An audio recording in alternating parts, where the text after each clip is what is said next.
Hi, I'm Lisa Anderson, president of ASCM-Inland Empire, as well as what's formerly known as APEX Inland Empire chapter. And I'm also president of LMA Consulting Group. And I'm thrilled to be here today to talk about a very important topic that comes up in every client discussion, and that is related to talent. I'm very excited to have David here to talk to us today about talent. David is a supply chain executive and recruiter, and he will talk about talent in the supply chain. There's estimated to be over 2 million jobs that could go unfilled in supply chain in the next several years. Yet, jobs are evolving at a rapid pace. So I'm really excited to talk about this topic because definitely going to be the wave of the future. And David has over 30 years of leadership experience in logistics and the supply chain industry. He's known as a partner and founder of Orion Solutions Group, which is an executive placement and consulting firm, heading up their national logistics practice. Previously, David served as president of Hub Group Los Angeles and Hub Group San Francisco, held numerous sales leadership roles on a regional and national basis, and served as EVP of Supply Chain Solutions, which is a 3PL and truck brokerage firm, among other roles for the Hub Group. And most recently, Dave served as CEO for Rail Delivery Services, an award-winning drayage, trucking, dedicated and consolidated 3PL in Fontana. Dave is also an adjunct professor and currently serves on the California State University Fullerton School of Operations and Supply Chain Management Advisory Board, and is a member of numerous industry associations. So David is well qualified on this topic.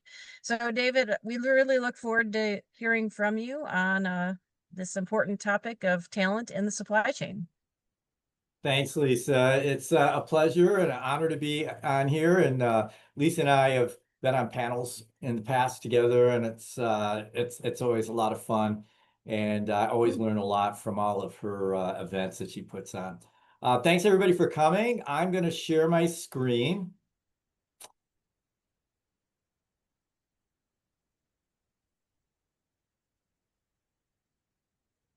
Okay.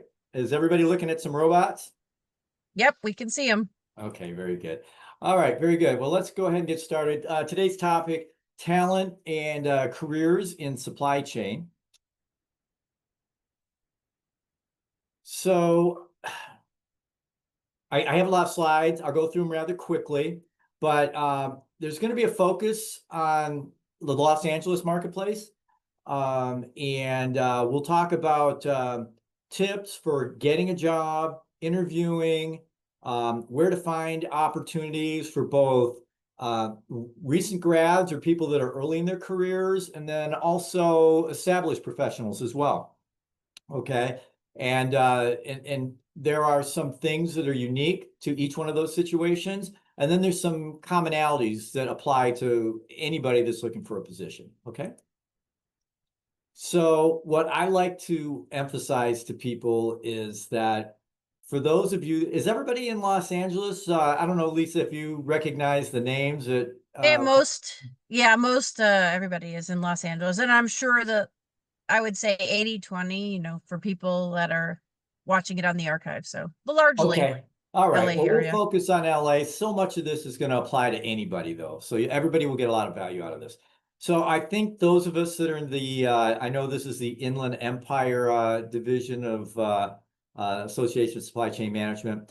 I do work with universities, as Lisa said, and I just like to emphasize to students, and then really anybody looking for a position in Southern California, I want to make sure that they realize the immense, huge opportunity that they have in supply chain in Southern California.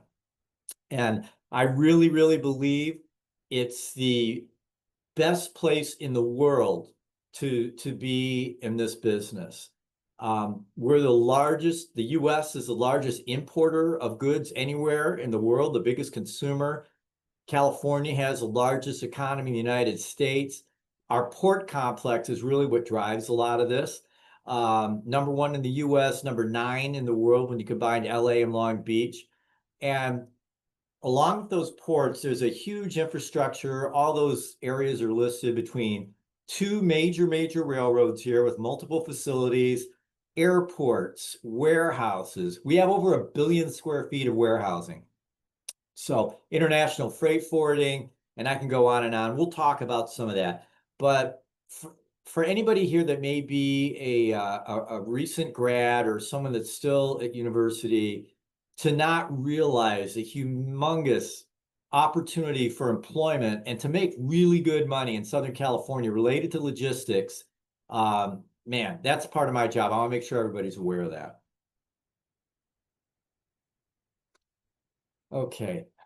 So did the screen just shift to the economic impacts, Lisa? Okay, good. So here's some quick stats. This is something that's supplied by the Port of Los Angeles. So the combined port complex, 76% of all imports come in through the port, through the West Coast, right? 31% of the whole market share in the United States. And this is the huge impact I want people to realize. 1 in 12 jobs in LA and Long Beach are related to the port. Actually, almost 2% of all jobs in the United States are directly related to the ports. Okay. Wow, that's So, huge. yeah. So there's just the impact is just immense. So I already recited a couple of these statistics here. In addition to what I already said, we have more trucking companies than any state in the country. We're the top employer of international freight forwarders. I know a lot of people very interested in international freight. A major air freight hub. Inland Empire is well aware of the Ontario Airport, major air freight hub. When you drive by there, you almost see more Amazon and UPS planes than anything else, right? So a lot of freight in and out of there. And again, both Western railroads have multiple facilities here. So this is from the US government. This is the latest from 2024 in terms of, okay, what can you expect to earn in logistics? It's a wide spectrum. I know people that are at the entry level, barely, working in a warehouse and that type of thing, making maybe $20, $25 an hour. And I know people making over $1 million a year in supply chain and logistics. There's just tremendous financial opportunity here. But here's the median pay. This takes into account truck drivers, warehouse workers, executives, everybody. Okay, so that's kind of the average.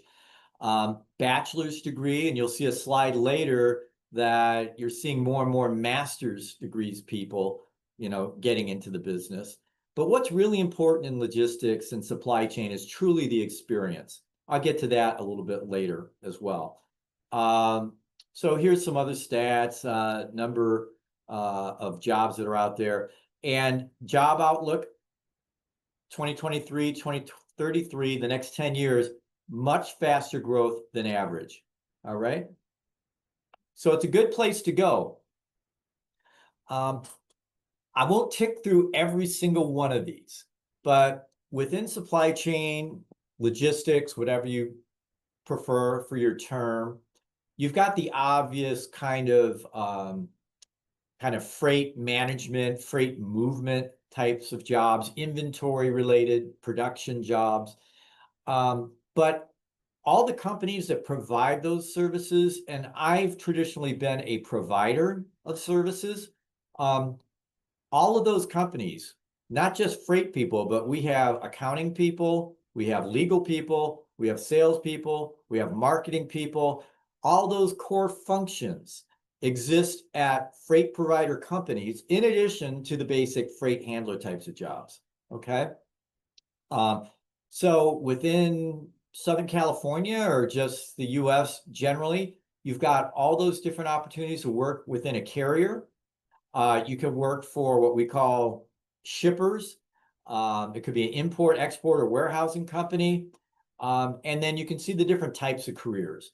What I will say, and I'll be emphasizing later, and the reason that I kicked off this presentation with a couple of humanoid robots is tech is becoming increasingly important. If you haven't, you should either take a tour of an Amazon warehouse or just go online and take a virtual one. There's a lot of great stuff on YouTube, and you can see some of their most automated facilities and look at all the robotics that they have. And those robots in a few years are going to look like caveman kind of stuff. But Amazon has over 500,000 robots in their warehouses. So I don't know about you, but when I graduated from college, right now I have, believe it or not, 6 monitors. I would have never imagined that I would have a job surrounded by all these monitors and computers, and I'd actually be able to operate all this stuff, doing a Zoom conference with people potentially all around the country. Um, the technology is changing very, very rapidly. And one of the things I'm going to emphasize today is you need to stay with these trends, stay on top of it, and continuing to educate yourself through organizations such as Lisa's and other ones. So, as I mentioned earlier, 50% of companies have seen an increase in people coming to looking for a job with master's degrees. I will emphasize again, experience counts. I literally, I was running a truck brokerage at one point in Southern California, an intermediary for procuring trucking capacity. And I had a master's degree holder from USC apply for a dispatcher's job. Now, believe it or not, you'd think, oh boy, he probably got the job. No, I didn't hire that person. There's some non-education kind of tangible, maybe personality attributes that you're looking for some of these positions and experience level. And so, in my case, I often am looking for people that have quote unquote the right stuff, and we'll get to that later, to be successful in the world of logistics. Education, I'm not downplaying it. Everything being equal, I want the educated person. But experience and industry education is extremely important. So this I thought was interesting, and this is something that we kind of all intuitively know, or maybe you've seen this before. But as you can see, the more educated you are, the more money that you're going to make, typically out there, other than the doctorate degree. Because if you're doing that, you may just be in academia, and you could have probably a master's degree and be in business and make more money than a professor potentially. But generally, you can see kind of a linear relationship between the amount of education that you have and the amount of money that you make. And then also the unemployment rate. If you look at a professional degree, 1.2%, at any given time, somebody's switching jobs just because they are or whatever. I mean, it's virtually zero in logistics. So if you have a degree and you've got your act reasonably well together, you should be able to get a job. Interesting. So technology, this area is changing so fast. And I can tell you that, logistics, supply chain, tradition, 20 years ago, it really wasn't changing very rapidly. I would say in the late 80s, early 90s was the introduction of like an AS400. Some of you may even still have these green screen systems. They still are in use at some companies. They're certainly fast and reliable. But not everybody had a computer on their desk back then. And now, man, if you're not on top of AI, you're really falling behind. We'll get to that in just a second. Supply chain is on the cutting edge now of technology. It used to be like finance was using a lot of technology so they could automate trades, they could have advantage over other people in selecting stocks and stuff like that. Mathematical applications, pharmaceutical obviously had great technology. Supply chain was kind of left behind for a while. But again, we're really, really on the cutting edge now. That's interesting, actually. Wouldn't you agree, Lisa? I mean, Yep, I do yeah. agree. I do agree because, like, there's a lot of conversations about supply chain. at the, government level and certainly in businesses. Absolutely, absolutely. And some of it's quite controversial. Okay. Oh, And for sure. and That it is. if you look at automation of the ports, of trucking, um, trucking is the number one employer of men in I think it's 29 of the 50 states. The number one employer. So what is Wow. automated trucks? How does that impact those people? A lot of people that you'll hear say, oh, don't worry, we've been through this before, we've gone through the Industrial Revolution and everybody used to be on farms and they just got jobs in factories. Well, yeah, but can somebody that's been nothing against, I love truck drivers and respect them, but can a truck driver be can they all learn to be, you know, autonomous humanoid robot coders and programmers and stuff like this, right? Yeah, there'll be new jobs, but the question is, will there be enough of them? And we recently went through our negotiations here on the West Coast at the port, and they did on the East Coast with the ILA as well. And one of the key issues, particularly with the ILA labor issue on the East Coast last year, was the automation of ports. If you look around the world, our ports are not the most productive. During COVID, our port was more impacted than others because we had a lot of humans working that could get sick. Machines don't get sick. So you can understand why port operators would want to automate, but you can also understand why the union doesn't want automation because those jobs just go away, right? So a lot of controversy around some of this stuff. So what are the career opportunities with technology? One of the most interesting things that I like, I've been involved with managed transportation. So think about multimodal optimization of supply chains and that.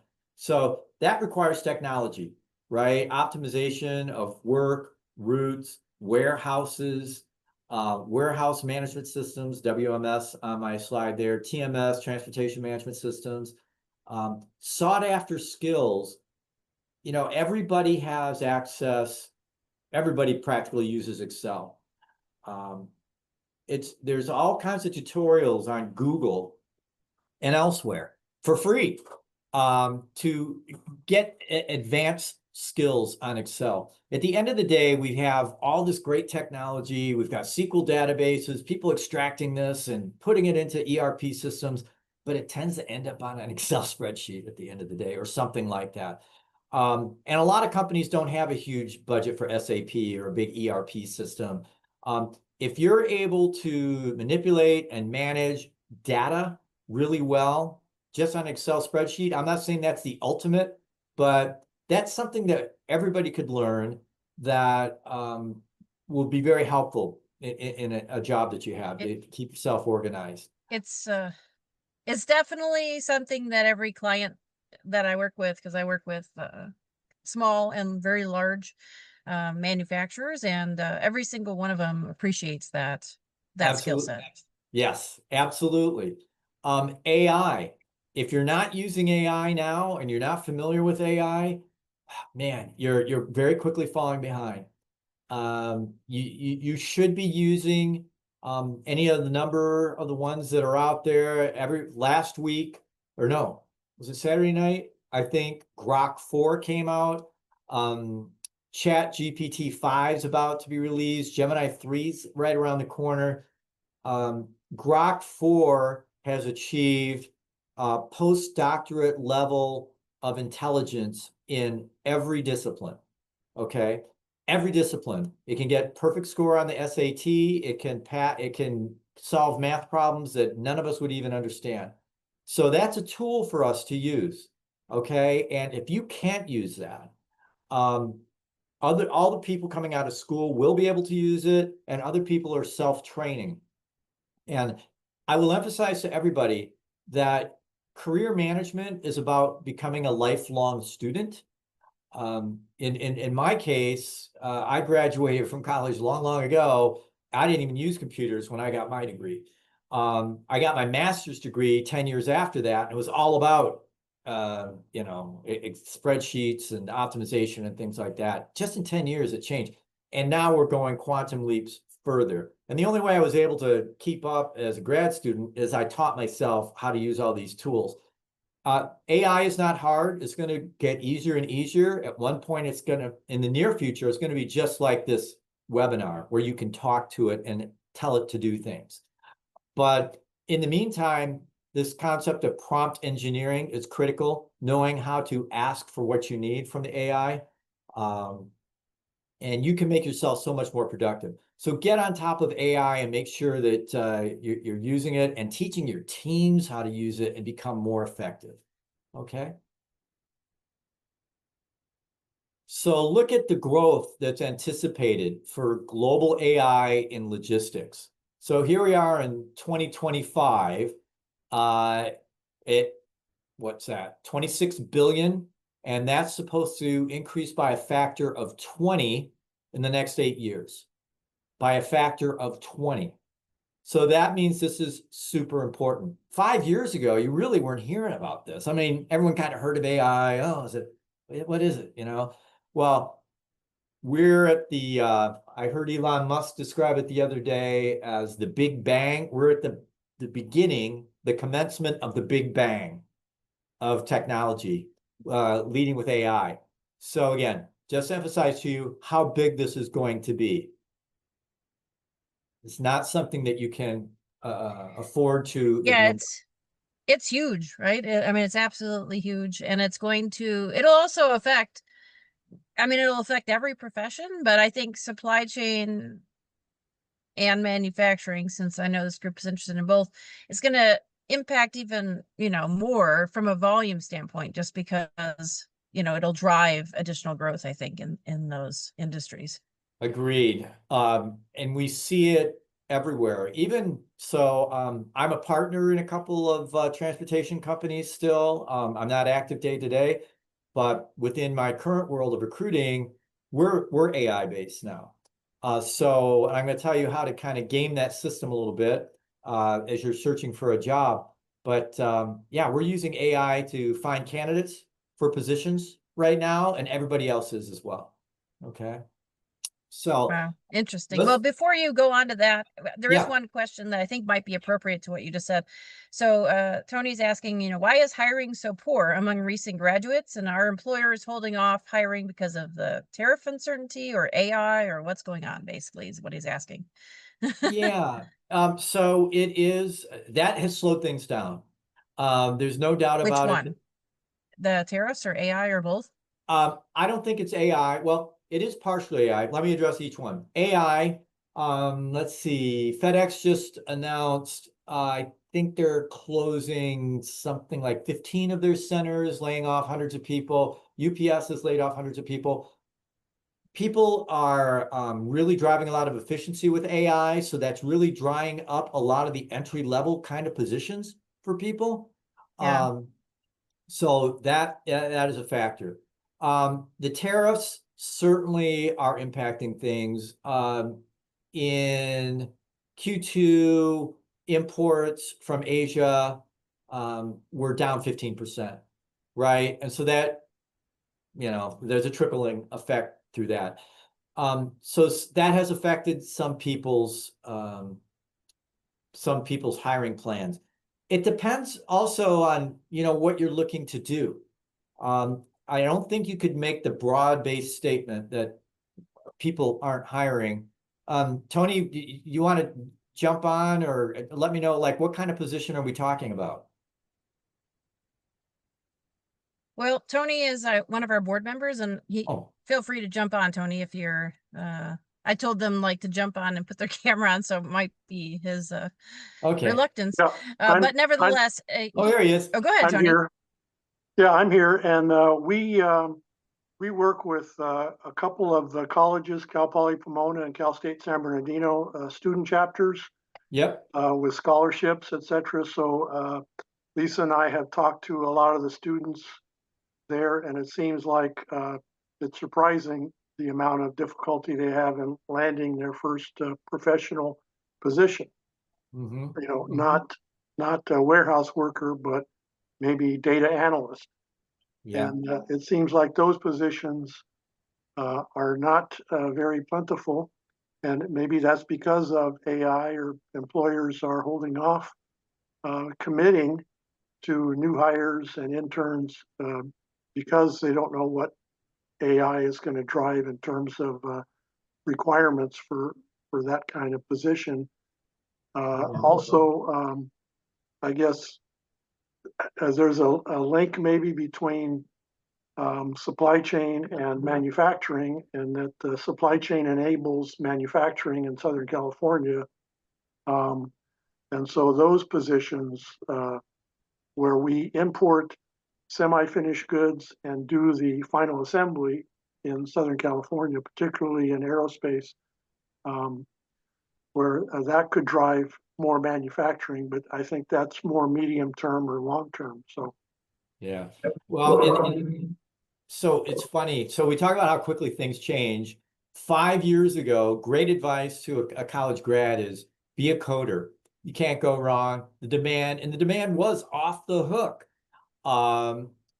Now, so I think there's still, that work is still there when you're talking about the data analyst. The existing data analysts can do so much more than they were able to do before. Same with the coders. Two of my kids are coders, and they're not really hiring a lot more, but what they're able to do, and they're all using AI tools, is they're just so much more productive. That's some of what you're hearing about the big controversy with Amazon.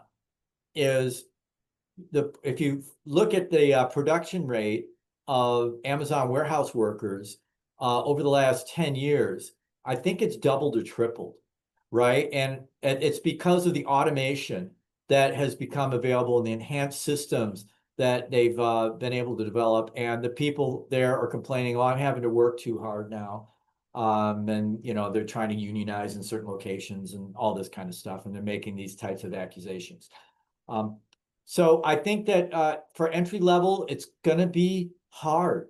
The jobs are out there, but what I tell people that are searching for a job is looking for a job is a job. You got to take it seriously. It's an 8 to 5 type of thing. You get up in the morning, you get online, and that's what you do all day. And I'll go through, and please share this deck with them. I think there's a lot of good tips in there that will help these recent grads to get a position. And I've worked with a lot of recent grads. I'm very active with Cal State Fullerton. There's positions out there, but you're going to have to hunt a bit harder. And there's no question that we've been in a freight recession now for 3 years. I've been doing this for 30 something years. Never had a 3-year freight recession. You get one every 5-6 years for 6 to 18 months, but never 3 years.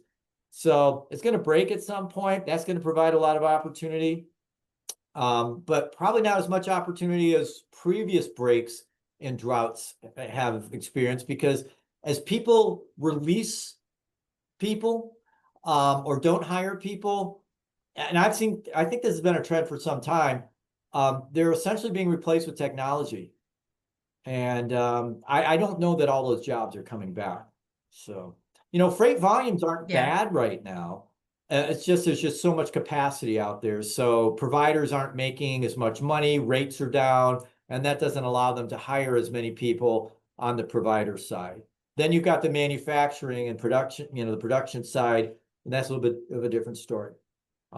But so, Tony, what I would suggest it's been in a recession for a year as well. What else has been? Oh, sorry. I was just saying the manufacturing has been in a recession for over a year as well. Statistically. Although, what I would say, I mean, thank you, David. I completely agree. I think, well, not that it was ever easy, but like you said, it's no longer going to be easy in this realm. So I think we have to stand out from the crowd. I mean, there's going to be vast opportunities for supply chain manufacturing type professionals. However, it is harder a bit to get started, and which is unfortunately a conundrum here. So I think you have to stand out from the crowd. You really should be pursuing these professional certifications and, doing what you need to do, like David said, to stand out from the crowd. So I guess that'll take us into your next section here. Yeah, you're teeing me up, man. We're a good team. That's wonderful. So what I tell grads, most college students work at least a little bit, and they might be bartenders or waiters or working at the beach or doing any of a number of things. If you think you want to go into supply chain, I encourage them to take those quote unquote grunt jobs. Work in a warehouse, drive a yard truck, do the basic office analytical, or if you're at a carrier, tracing work to the extent they still have people do that. And they do, some of the smaller companies. A lot of that's been offshore. But just get those types of positions. Minimally, even seasonally during a freight recession, Amazon, everybody's hiring or looking for that. Those types of experiences will differentiate you from the typical college grad. Like, you understand how a warehouse works, you've been in a warehouse. And in fact, as you work your way through your career, even at the executive level, if you understand like the basic idea between how you organize, again, I'll use a warehouse or a production area, that's knowledge that will benefit you for the rest of your career. So it's maybe not glamorous, but it will give you an edge up on other people that are interviewing, and it's something that will benefit you long term. So I really encourage people to just get into the business any way you can, doing the most basic work. So let me start with this resume. You would be surprised. So I get resumes, we get resumes all day, every day. I've had resumes where the person spells their name wrong. I've had resumes with the wrong phone number on it or no phone number on it. I get them all the time with horrible grammatic errors. And so your resume is the representation of you, that all they have to go on in many cases. And so you need, and when I say perfect, I mean literally perfect. And you could be a person where you could be highly intelligent, but maybe English is not your first language, but somebody who it is, or maybe you're just not good with grammar. And even if you're great, a second set of eyes is always good, right? So have that reviewed and looked at by a couple of people before you put that out there, okay? No pictures, that's not customary. Maybe it would be in the entertainment industry, not in logistics. I see some international resumes, and that's more customary in other countries. But for US jobs, don't put your picture on there. If you don't have a resume, put in resume images, and Google will show you all kinds of resumes and what a good resume looks like. Okay. 1 or 2 pages max, particularly Tony, you talked about recent grads. There's no grads, and I've seen recent grads with 3-page resumes. You haven't done enough that's that important or interesting to have a 3-page resume. Maybe a page and a half, right? So 1 or 2 pages max. If you are a recent grad, what can you put on there? What if you've never had a job? Leadership within any organization. I encourage all the students to join their local university supply chain organization or club if they had something like that. ASCM,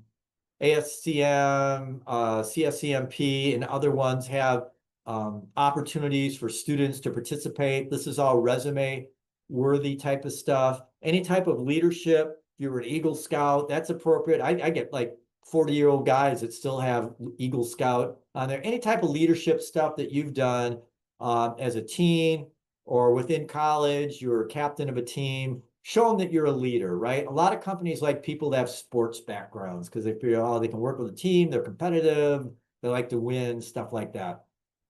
A professional email address. I get weird stuff, the weirdest stuff.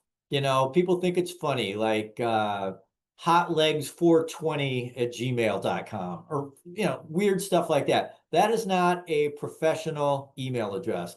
So make sure you have a professional email address, and obviously your contact information needs to be correct. And within the resume, the way that AI and recruiters quickly sort through resumes, because if you post a job, I can tell you, we post jobs on Indeed and Zip and all these other places and our own website. We'll get hundreds of responses sometimes. Most of these people are not qualified because it's so easy just to apply to stuff. These guys that make pizzas or dig ditches or whatever, they're applying for a supply chain analyst that requires a college degree, and they're nowhere near that. They just boom, boom, boom, boom. So how do you sort through all this stuff real quickly? You search for keywords. So like advanced Excel, SAP, right?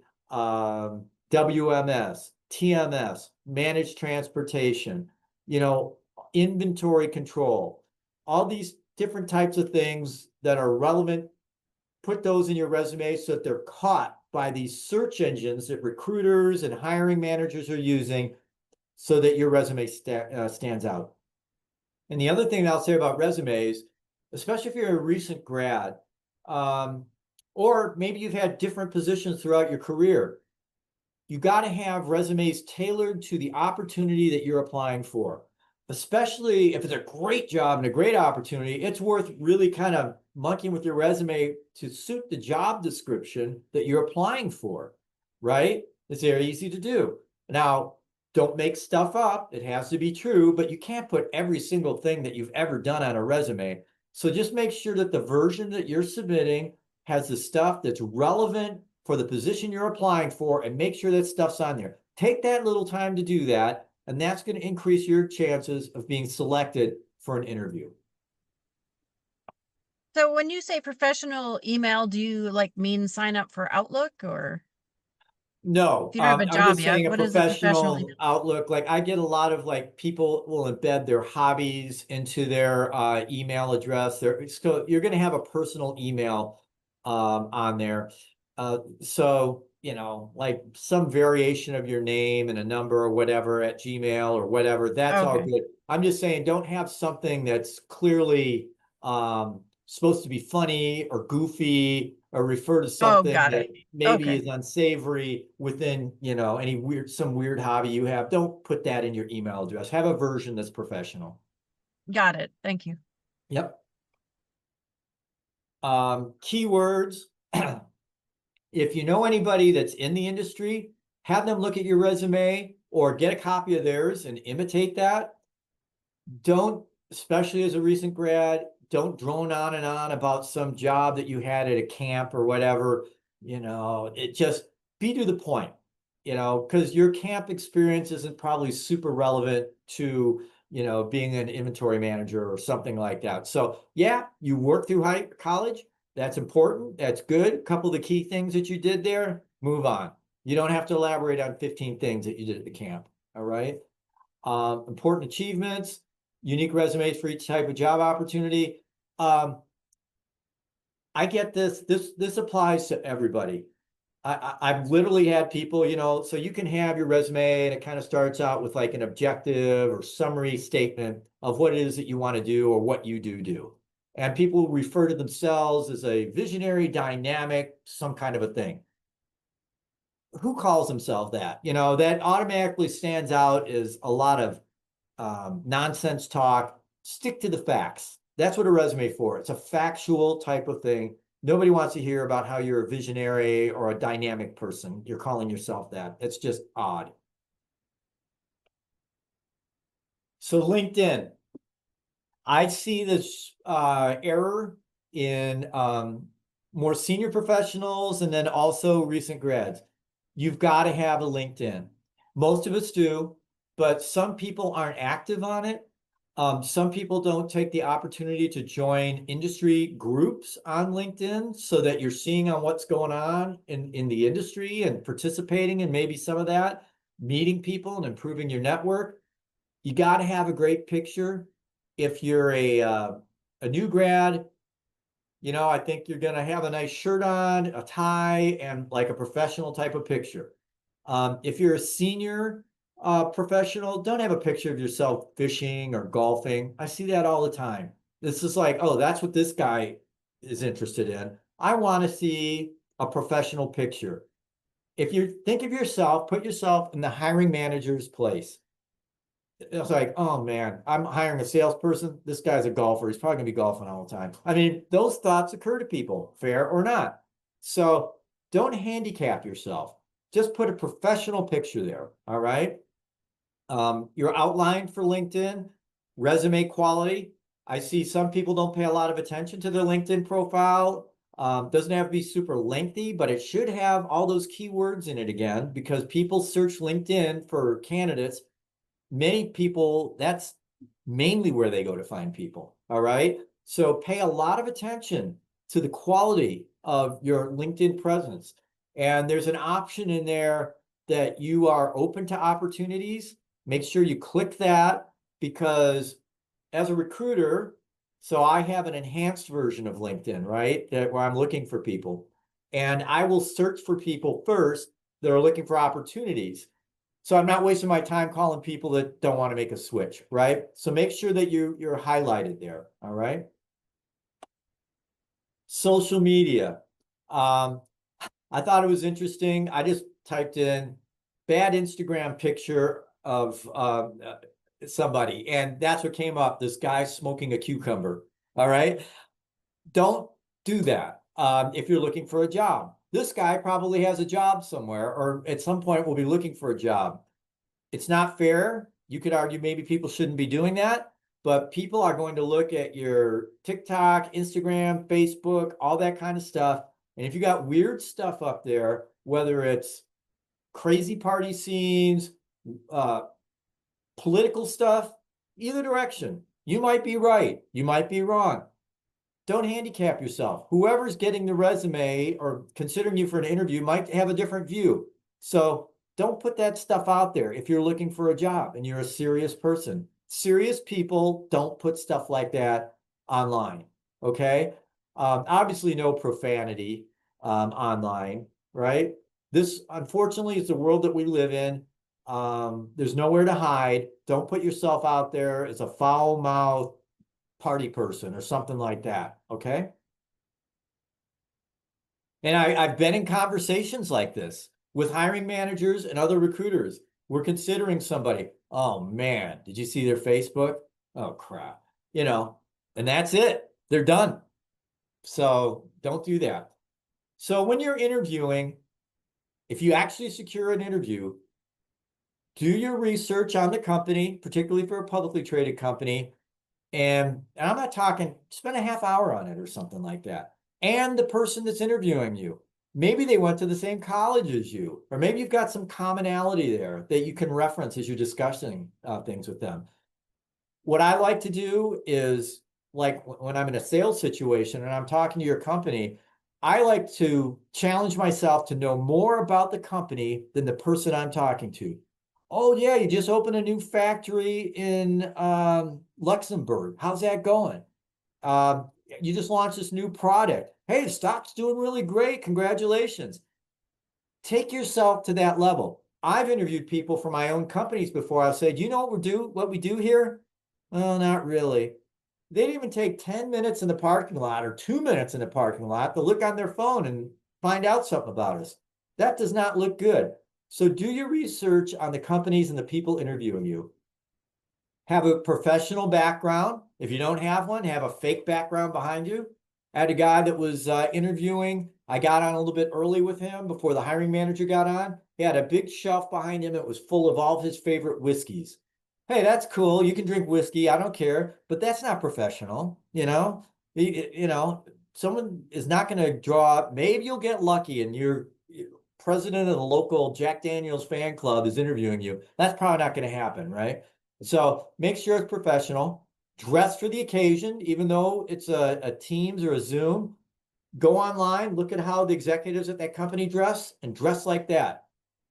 Might be a tie, okay? Might be a jacket. Get on early for your call. Lisa and I got on early. I hadn't been on Zoom for a little while. I'm like, okay, how do I share my screen? All this kind of stuff. Work that stuff out before you get on your Zoom or Teams interview. Don't be fumbling around last minute and they're waiting for you to figure out how to use the technology. You're looking unorganized and you don't know how to use technology when you do that. All right, so get on a few minutes early. Have questions prepared, whether it's a live or team Zoom meeting, have them written down. It's totally appropriate to walk into a live interview, just say, sir, ma'am, I do have some notes here that I took. I want to make sure that I ask these questions. Can I ask him now? And people are like, wow, that person prepared. That's really good. So absolutely do that, because if you're not, somebody else is. All right. So don't be disadvantaged. Don't start out, particularly the first couple interviews, asking about, the vacation, how much you're going to pay me, what's your policy around work-life balance? You know what that means? Oh, I want a person that's obsessed with making my company successful, not making their personal life successful.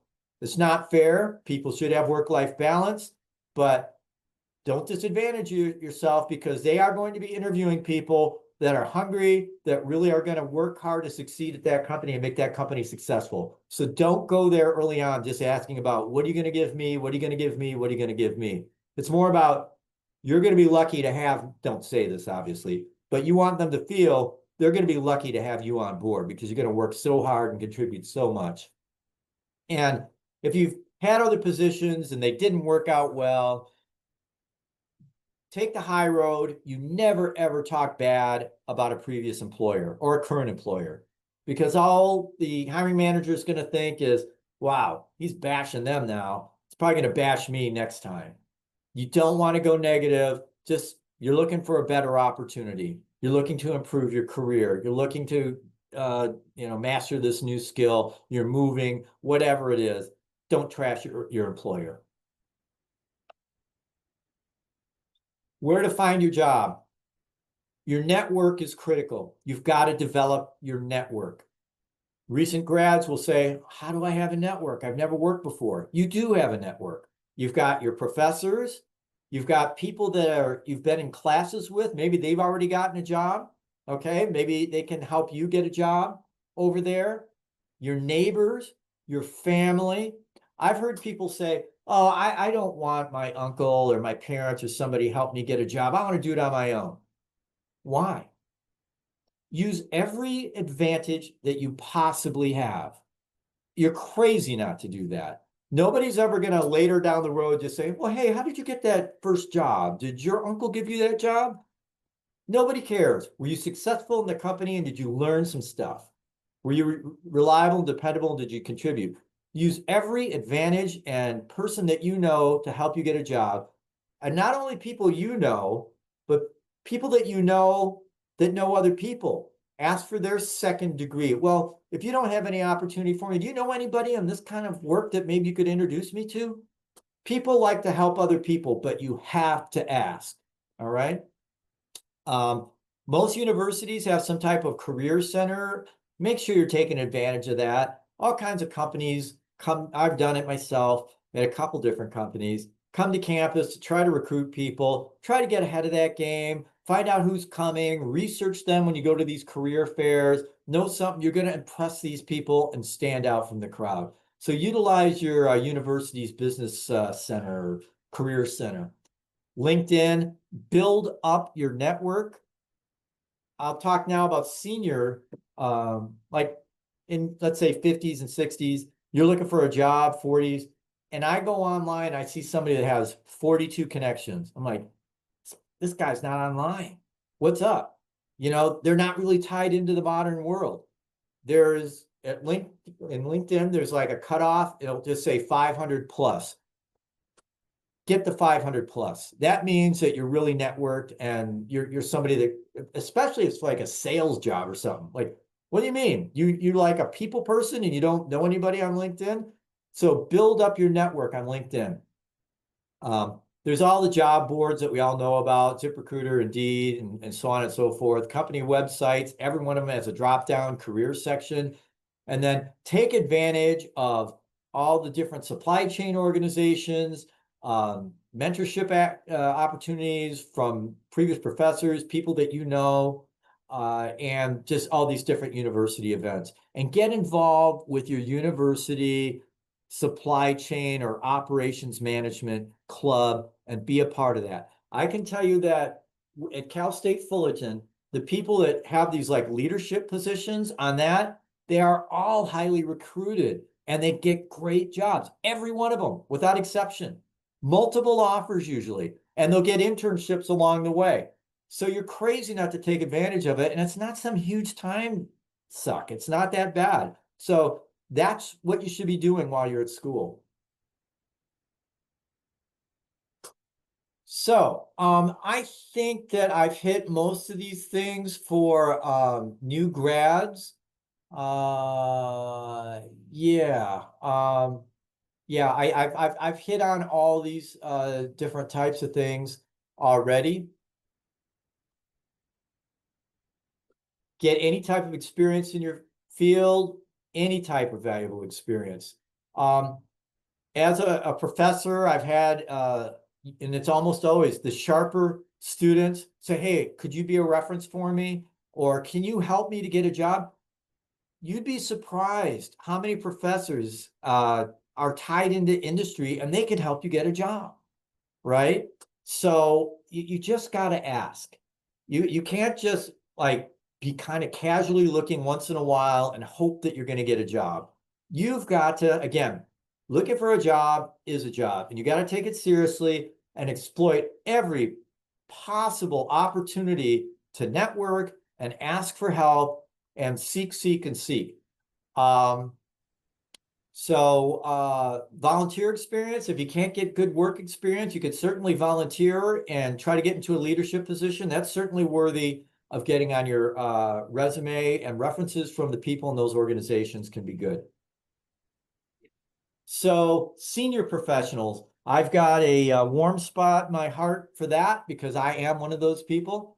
And I love to place seniors, but some handicap themselves. And it can be like they've got an old email address from AOL.com or, you know, Or something like Hotmail, that. I guess. Oh, you have one, Lisa? No, Oh, I mean good. Hotmail, I said. Yeah, Or like I Hotmail or saw Alta some people Vista. You know, recently, these right? things are still around, and What are you it just doing? means I am old. You know, you don't need to highlight that. Let me tell you what, it is against the law to discriminate against people above the age of 40. Let me tell you something else. People do it all the time, and they're not supposed to. But as a recruiter, a middleman, I get told sometimes, you know what, I'm looking for somebody that's about 42 years old. They'll say that. It's illegal. I hear it all the time.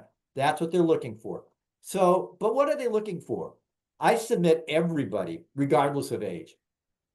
But I don't care if you're 35 or you're 65. People want energy. They want intellect. They want people that are able to use the current tools.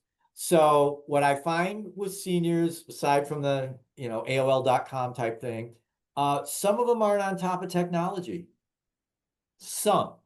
So make sure that you stand out as somebody that enjoys technology. You know what's going on and you use all these tools. Time has not passed you by. You do not want to convey the message that, yeah, I'm just looking for one more job, just kind of write it out till I can get Medicare or get on Social Security or retire or some kind of a thing like that. Make sure that you can use the technology. I can tell you there's some truth to that. Some of the older people just aren't as on top of the technology as the younger people.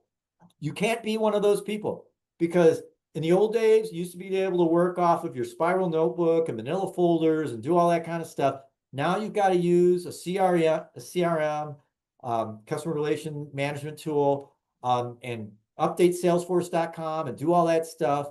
And you don't want to have them think that you're going to be the person that they're going to have to lord over and beat over the head all the time to stay current with staying on top of the system. So make sure they believe that you're a techie, okay? Get a strong recruiter network.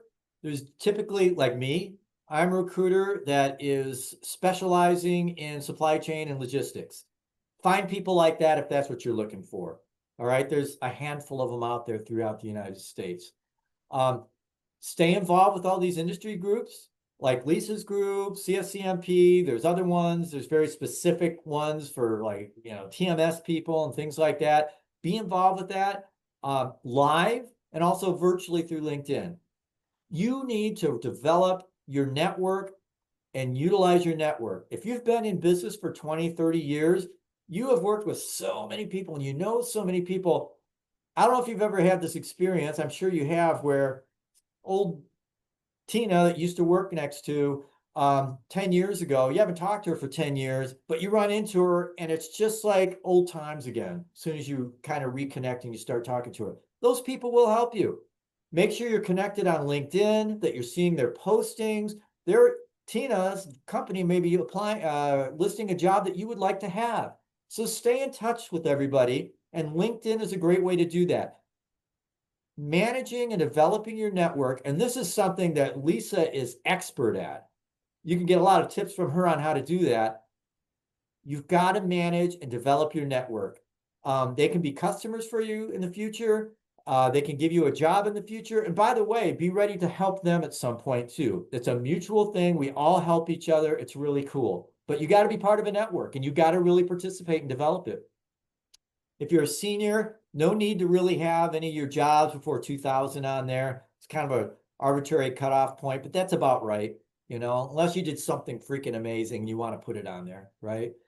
And all the other things apply. No, I do see some of the older people with like, MAGA stuff or the opposite of MAGA or whatever. Don't put that stuff on your, God forbid, LinkedIn. There is no personal stuff on LinkedIn. Don't put personal stuff on LinkedIn.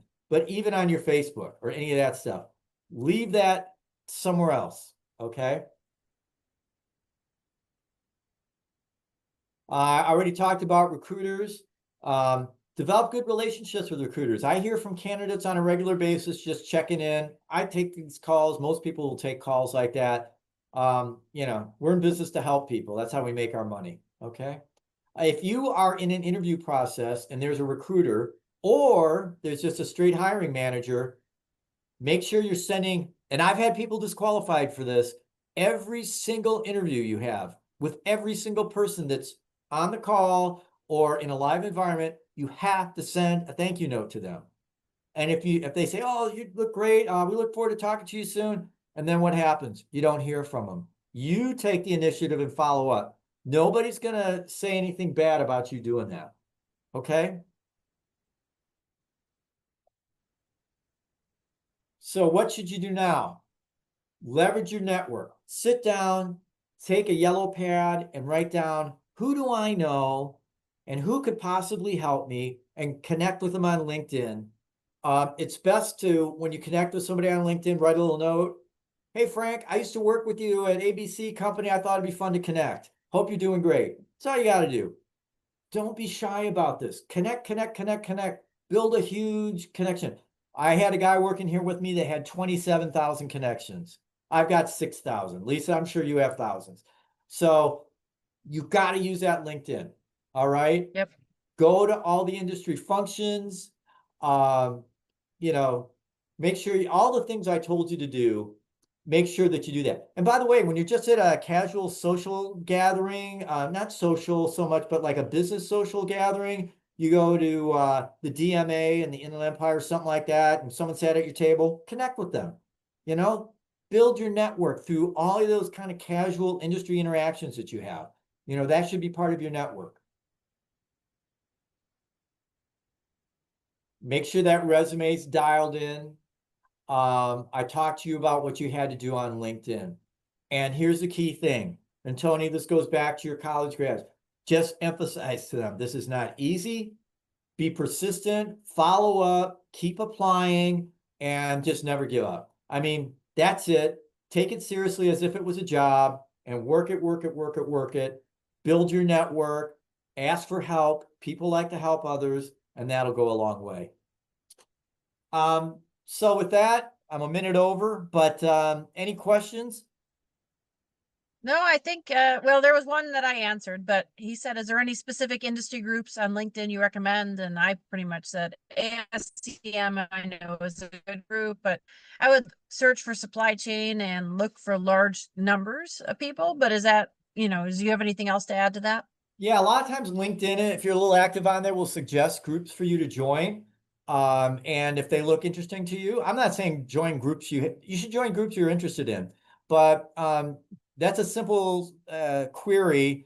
What groups are involved with whatever you like? Data management and logistics, inventory management, production, manufacturing, whatever. And for a lot of these, there'll be 10 different groups you can join, and you can see how many people are in those groups. So Yep. you'll get, and don't be afraid to post on LinkedIn if you have something of value to share. Don't just post something just to post. But for me, I don't ever really post stuff about recruiting.